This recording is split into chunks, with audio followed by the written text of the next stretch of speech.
আসসালামু আলাইকুম, স্বাগতম বাংলা স্কোপ সংবাদে। আমি মোহাম্মদ কিবরিয়া আজকের সব আন্তর্জাতিক খবর নিয়ে হাজির হয়েছি। শুরুতেই জানিয়ে দিব সংবাদ শিরোনাম, তারপর বিস্তারিত। আফগানিস্তানে পাকিস্তানের বিমান হামলা, নিহত ৬। ইরানের হামলার মুখে আত্মগোপনে হাজারো মার্কিন সেনা। মধ্যপ্রাচ্যে ২,২০০ মার্কিন মেরিন সেনা মোতায়েন করছে যুক্তরাষ্ট্র। ইরানের সরকার পতন হবে, তবে হয়তো এখনই নয়, বলেছেন ট্রাম্প। ১ বা ২ সপ্তাহের মধ্যে যুদ্ধ বন্ধ করতে পারেন ট্রাম্প, সাবেক মার্কিন দূত। আসসালামু আলাইকুম, স্বাগতম জানাচ্ছি বাংলা স্কোপ সংবাদে। আমি মোহাম্মদ কিবরিয়া। এতক্ষণ শুনছিলেন সংবাদ শিরোনাম, এবার বিস্তারিত। আফগানিস্তানে পাকিস্তানের বিমান হামলা এবং এর ফলে ৬ জনের প্রাণহানির যে খবরটি সামনে এসেছে তা দক্ষিণ এশিয়ার ভূরাজনীতিতে একটি নতুন উত্তেজনার জন্ম দিয়েছে, যা নিয়ে আন্তর্জাতিক মহলে বেশ আলোচনা চলছে। কারণ এই দুই প্রতিবেশী দেশের মধ্যে সীমান্ত ইস্যু নিয়ে আগে থেকেই বেশ জটিলতা রয়েছে। আপনারা হয়তো অনেকেই জানেন যে পাকিস্তান এবং আফগানিস্তানের মধ্যকার এই দীর্ঘ সীমান্ত লাইন, যা ডুরান্ড লাইন নামে পরিচিত, তা নিয়ে দশকের পর দশক ধরে এক ধরনের অস্বস্তি বিরাজ করছে। এবং সাম্প্রতিক এই বিমান হামলার ঘটনাটি সেই পুরনো ক্ষতকে যেন আবারও নতুন করে সামনে নিয়ে এলো। বিভিন্ন আন্তর্জাতিক সংবাদ মাধ্যমের তথ্যমতে পাকিস্তানের পক্ষ থেকে দাবি করা হচ্ছে যে তারা মূলত সীমান্ত এলাকার নিরাপত্তা নিশ্চিত করতে এবং কিছু নির্দিষ্ট সিকিউরিটি থ্রেট মোকাবেলা করতেই এই অভিযান পরিচালনা করেছে। তবে অন্যদিকে আফগানিস্তানের অন্তর্বর্তীকালীন সরকার এই ঘটনার তীব্র প্রতিবাদ জানিয়েছে এবং একে তাদের সার্বভৌমত্বের ওপর সরাসরি হস্তক্ষেপ বলে আখ্যায়িত করেছে। দর্শক, এই ধরনের সীমান্ত সংঘাত কেবল দুটি দেশের রাজনৈতিক সম্পর্ককেই ক্ষতিগ্রস্ত করে না, বরং ওই নির্দিষ্ট এলাকায় বসবাসকারী সাধারণ মানুষের দৈনন্দিন জীবন, তাদের ব্যবসা বাণিজ্য এবং আঞ্চলিক স্থিতিশীলতার ওপরও ব্যাপক নেতিবাচক প্রভাব ফেলে। কারণ যখনই এ ধরনের সামরিক তৎপরতা বৃদ্ধি পায়, তখনই সাধারণ মানুষ বাধ্য হয় নিজেদের ভিটেমাটি ছেড়ে নিরাপদ আশ্রয়ে খোঁজে অন্যত্র চলে যেতে, যা একটি বড় ধরনের মানবিক সংকটের সৃষ্টি করতে পারে। আমরা যদি একটু গভীরভাবে বিশ্লেষণ করি, তবে দেখতে পাব যে এই অঞ্চলে শান্তি বজায় রাখা শুধু পাকিস্তান বা আফগানিস্তানের জন্যই নয়, বরং পুরো দক্ষিণ ও মধ্য এশিয়ার অর্থনৈতিক উন্নয়নের জন্যই অত্যন্ত জরুরি। কারণ এই রুটটি ভবিষ্যতের অনেক বড় বড় ট্রেড করিডরের একটি গুরুত্বপূর্ণ অংশ হতে পারে। এই পরিস্থিতিতে আন্তর্জাতিক সম্প্রদায়, বিশেষ করে জাতিসংঘ এবং অন্যান্য আঞ্চলিক সংস্থাগুলো উভয় পক্ষকেই সর্বোচ্চ সংযম প্রদর্শনের আহ্বান জানাচ্ছে। ইরানের সম্ভাব্য হামলার মুখে হাজারো মার্কিন সেনার আত্মগোপনে যাওয়ার যে খবরটি আন্তর্জাতিক গণমাধ্যমে অত্যন্ত গুরুত্বের সাথে প্রচার করা হচ্ছে, তা মূলত আধুনিক সামরিক কৌশল এবং ফোর্স প্রোটেকশন বা বাহিনীর নিরাপত্তার একটি অত্যন্ত গুরুত্বপূর্ণ অংশ, যা মধ্যপ্রাচ্যের বর্তমান উত্তপ্ত পরিস্থিতির একটি পরিষ্কার চিত্র আমাদের সামনে তুলে ধরে। এখানে আত্মগোপন শব্দটি দিয়ে আসলে কোনো ধরনের ভয় বা পিছু হটাকে বোঝানো হচ্ছে না, বরং এটি হচ্ছে একটি অত্যন্ত সুপরিকল্পিত ট্যাকটিক্যাল মুভমেন্ট বা কৌশলগত অবস্থান পরিবর্তন, যেখানে অত্যাধুনিক রাডার এবং আগাম সতর্কতা ব্যবস্থার উপর ভিত্তি করে সামরিক বাহিনী তাদের সদস্যদের নিরাপদ বাংকারে বা সুরক্ষিত আন্ডারগ্রাউন্ড ফ্যাসিলিটিতে সরিয়ে নেয়, যাতে যে কোনো ধরনের এরিয়াল থ্রেট বা আকাশপথের আক্রমণ থেকে সর্বোচ্চ নিরাপত্তা নিশ্চিত করা যায়। দর্শক, আপনারা একটু খেয়াল করলেই বুঝবেন যে বর্তমান যুগে সামরিক প্রযুক্তি এতটাই উন্নত হয়েছে যে কোনো নির্দিষ্ট অঞ্চলে হামলার আগেই স্যাটেলাইট ইমেজ এবং ইন্টেলিজেন্স রিপোর্টের মাধ্যমে তার একটি সম্ভাব্য পূর্বাভাস পাওয়া সম্ভব হয়। আর সেই পূর্বাভাসের ওপর ভিত্তি করেই মার্কিন সেন্ট্রাল কমান্ড তাদের বেসগুলোতে অবস্থানরত সেনাদের জন্য রেড অ্যালার্ট জারি করে এবং প্রোটোকল অনুযায়ী তাদের নিরাপদ স্থানে রিলোকেট করে। মধ্যপ্রাচ্যের মতো একটি সেন্সিটিভ জিওপলিটিক্যাল জোনে, যেখানে বিভিন্ন দেশের সামরিক উপস্থিতির কারণে সবসময়ই এক ধরনের স্নায়ুযুদ্ধ চলতে থাকে, সেখানে এই ধরনের আগাম সতর্কতামূলক ব্যবস্থা নেওয়াটা সামরিক বাহিনীর স্ট্যান্ডার্ড অপারেটিং প্রসিডিওরের একটি অবিচ্ছেদ্য অংশ। কারণ প্রতিটি সেনার জীবনের মূল্য এবং তাদের নিরাপত্তা নিশ্চিত করাটা যে কোনো দেশের প্রতিরক্ষামন্ত্রীর কাছে সর্বোচ্চ অগ্রাধিকার পেয়ে থাকে। এই পুরো পরিস্থিতিটি আমাদের মনে করিয়ে দেয় যে বর্তমান বিশ্বের সামরিক সংঘাতগুলো আর কেবল মাঠে ময়দানে সীমাবদ্ধ নেই, বরং তা এখন টেকনোলজি, সাইবার সিকিউরিটি এবং সাইকোলজিক্যাল ওয়ারফেয়ার বা মনস্তাত্ত্বিক লড়াইয়ের একটি জটিল সংমিশ্রণে পরিণত হয়েছে। মধ্যপ্রাচ্যে যুক্তরাষ্ট্রের 2200 মেরিন সেনা মোতায়েনের যে নতুন পদক্ষেপটি আমরা দেখতে পাচ্ছি, সেটি মূলত ওই অঞ্চলে মার্কিন যুক্তরাষ্ট্রের দীর্ঘমেয়াদী কৌশলগত উপস্থিতির একটি সুস্পষ্ট প্রতিফলন এবং আঞ্চলিক স্থিতিশীলতা বজায় রাখার ক্ষেত্রে তাদের যে কমিটমেন্ট রয়েছে সেটিরই একটি রুটিন কিন্তু অত্যন্ত সিগনিফিক্যান্ট অংশ।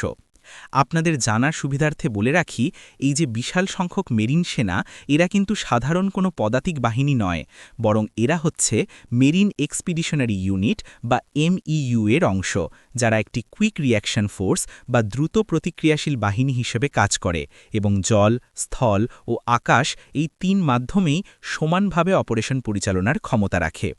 এই বাহিনীকে সাধারণত অত্যাধুনিক উভচর বা অ্যাম্ফিবিয়াস অ্যাসল্ট শিপের মাধ্যমে মোতায়েন করা হয়, যার সাথে যুক্ত থাকে ফাইটার জেট, অ্যাটাক হেলিকপ্টার এবং বিভিন্ন ধরনের লজিস্টিক সাপোর্ট, যা তাদের যে কোনো জরুরি পরিস্থিতিতে, সেটি হোক কোনো মানবিক দুর্যোগ, নাগরিকদের উদ্ধার অভিযান বা কোনো সিকিউরিটি থ্রেট মোকাবিলা, খুব দ্রুততম সময়ের মধ্যে অ্যাকশন নেওয়ার সক্ষমতা প্রদান করে। দর্শক, একটু বিশ্লেষণ করলে দেখা যায় যে মধ্যপ্রাচ্যের মতো একটি জায়গায়, যেখানে বিভিন্ন আন্তর্জাতিক রুটের নিরাপত্তা, বিশেষ করে হরমুজ প্রণালী বা লোহিত সাগরের মতো অত্যন্ত গুরুত্বপূর্ণ মেরিটাইম চোক পয়েন্টগুলোর নিরাপত্তা বিশ্ব বাণিজ্যের জন্য অপরিহার্য, সেখানে এই ধরনের একটি হাইলি ট্রেন্ড ফোর্সের উপস্থিতি মূলত ওই অঞ্চলে চলাচলকারী বাণিজ্যিক জাহাজগুলোর জন্য একটি বড় ধরনের ভরসার জায়গা তৈরি করে। একই সাথে এই সেনা মোতায়েনকে আন্তর্জাতিক সম্পর্ক বিশ্লেষকরা এক ধরনের স্ট্র্যাটেজিক ডিটারেন্স বা কৌশলগত প্রতিরোধ হিসেবেও দেখছেন, যার অর্থ হল কোনো ধরনের সংঘাত শুরু হওয়ার আগেই নিজের সামরিক সক্ষমতা প্রদর্শন করে প্রতিপক্ষকে যে কোনো আগ্রাসী পদক্ষেপ থেকে বিরত রাখা, যা বর্তমান ডিপ্লোম্যাসির একটি অত্যন্ত পরিচিত এবং কার্যকর হাতিয়ার। ইরানের সরকার পতন নিয়ে সাবেক মার্কিন প্রেসিডেন্ট ডোনাল্ড ট্রাম্পের সাম্প্রতিক মন্তব্য, যেখানে তিনি বলেছেন সরকার পতন হবে, তবে হয়তো এখনই নয়, এটি মূলত মার্কিন যুক্তরাষ্ট্রের অভ্যন্তরীণ রাজনীতি এবং তাদের ফরেন পলিসির একটি দীর্ঘমেয়াদী কৌশলগত দৃষ্টিভঙ্গির প্রকাশ, যা আন্তর্জাতিক কূটনীতিতে নতুন করে আলোচনার জন্ম দিয়েছে। ট্রাম্পের এই মন্তব্যটি অত্যন্ত সুকৌশলী, কারণ তিনি একদিকে যেমন তার পুরনো ম্যাক্সিমাম প্রেশার বা সর্বোচ্চ চাপ প্রয়োগের নীতির প্রতি তার অবিচল অবস্থান পরিষ্কার করেছেন, ঠিক তেমনি হয়তো এখনই নয় কথাটি যুক্ত করে তিনি যে কোনো তাৎক্ষণিক সামরিক সংঘাত বা সরাসরি ইন্টারভেনশনের সম্ভাবনাকে আপাতত কিছুটা দূরে সরিয়ে রেখেছেন, যা রাজনৈতিকভাবে একটি অত্যন্ত ব্যালেন্সড স্টেটমেন্ট। আপনারা যারা যুক্তরাষ্ট্রের বৈদেশিক নীতির ইতিহাস সম্পর্কে জানেন, তারা নিশ্চয়ই খেয়াল করেছেন যে ওয়াশিংটন এবং তেহরানের মধ্যকার সম্পর্ক বিগত বেশ কয়েক দশক ধরেই অত্যন্ত জটিল এবং স্নায়ু চাপে পরিপূর্ণ, যেখানে অর্থনৈতিক নিষেধাজ্ঞা, ডিপ্লোম্যাটিক আইসোলেশন এবং কৌশলগত জোট গঠনের মাধ্যমে একে অপরের ওপর চাপ সৃষ্টির চেষ্টা করা হয়। দর্শক, ট্রাম্পের এই বক্তব্যের পেছনের মনস্তত্ত্ব যদি আমরা বোঝার চেষ্টা করি, তবে দেখব এটি মূলত ইরানের সাধারণ জনগণ, যারা হয়তো বিভিন্ন অর্থনৈতিক বা সামাজিক কারণে বর্তমান ব্যবস্থার ওপর অসন্তুষ্ট, তাদের প্রতি এক ধরনের পরোক্ষ বার্তা দেওয়া এবং একই সাথে যুক্তরাষ্ট্রের মিত্র দেশগুলোকে এটা বোঝানো যে ইরান ইস্যুতে তাদের একটি সুনির্দিষ্ট দীর্ঘমেয়াদী ভিজন রয়েছে। অনেক রাজনৈতিক বিশ্লেষক মনে করেন সরকার পতন বা রেজাইম চেঞ্জের এই ধারণাটি মূলত বাইরে থেকে সামরিক শক্তি প্রয়োগের চেয়ে বরং ভেতরের অর্থনৈতিক চাপ এবং সামাজিক পরিবর্তনের মাধ্যমেই বেশি সম্ভব বলে ট্রাম্প প্রশাসন অতীতে বিশ্বাস করত, এবং এই মন্তব্যের মাধ্যমে তিনি সেই অর্থনৈতিক অবরোধ এবং আন্তর্জাতিক নিষেধাজ্ঞার নীতিকেই পুনরায় বৈধতা দেওয়ার চেষ্টা করছেন। মার্কিন দূতের মাধ্যমে ডোনাল্ড ট্রাম্পের যে সক্ষমতার কথা সম্প্রতি উঠে এসেছে, তা বর্তমান বিশ্বের সংঘাতময় পরিস্থিতিতে একটি অত্যন্ত কৌতূহলোদ্দীপক এবং একই সাথে বিতর্কমূলক আলোচনার বিষয় হয়ে দাঁড়িয়েছে, যা গ্লোবাল ডিপ্লোম্যাসিতে নতুন একটি ডাইমেনশন যোগ করেছে। এখানে মূলত যে বিষয়টির দিকে ইঙ্গিত করা হচ্ছে তা হল ট্রাম্পের সেই সুপরিচিত আনপ্রেডিক্টেবল ডিপ্লোম্যাসি বা অপ্রচলিত কূটনৈতিক কৌশল, যেখানে তিনি প্রথাগত দীর্ঘমেয়াদী আলোচনার বদলে সরাসরি শীর্ষ নেতাদের সাথে ব্যক্তিগত সম্পর্ক, অর্থনৈতিক লিভারেজ বা চাপ এবং অত্যন্ত দ্রুতগতির নেগোসিয়েশন প্রক্রিয়ার উপর ভরসা করে থাকেন। সাবেক মার্কিন দূতের এই দাবিটি আসলে বোঝাতে চাইছে যে ট্রাম্প যদি আবারও যুক্তরাষ্ট্রের নীতি নির্ধারণী ক্ষমতায় আসেন তবে তিনি সংঘাতরত দেশগুলোর জন্য সামরিক বা আর্থিক সহায়তার উপর এমন কোনো শর্ত বা চাপ প্রয়োগ করতে পারেন যা তাদেরকে খুব দ্রুত সময়ের মধ্যে একটি শান্তি চুক্তিতে বা অন্তত একটি ফায়ার সিজ বা যুদ্ধবিরতিতে পৌঁছাতে বাধ্য করবে। দর্শক, আপনারা একটু ভেবে দেখুন, আন্তর্জাতিক অঙ্গনে যে কোনো যুদ্ধ থামানো আসলে কতটা জটিল একটি প্রক্রিয়া, যেখানে 2 বা ততোধিক দেশের ভূরাজনৈতিক স্বার্থ, বর্ডার ইস্যু, জাতীয় নিরাপত্তা এবং মিলিয়ন মিলিয়ন মানুষের জীবনের প্রশ্ন জড়িত থাকে। সেখানে মাত্র 1 বা 2 সপ্তাহের মধ্যে সবকিছুর সমাধান করে ফেলাটা বাস্তবে কতটা সম্ভব তা নিয়ে আন্তর্জাতিক সম্পর্ক বিশেষজ্ঞ এবং ইতিহাসবিদদের মধ্যে যথেষ্ট সন্দেহ রয়েছে।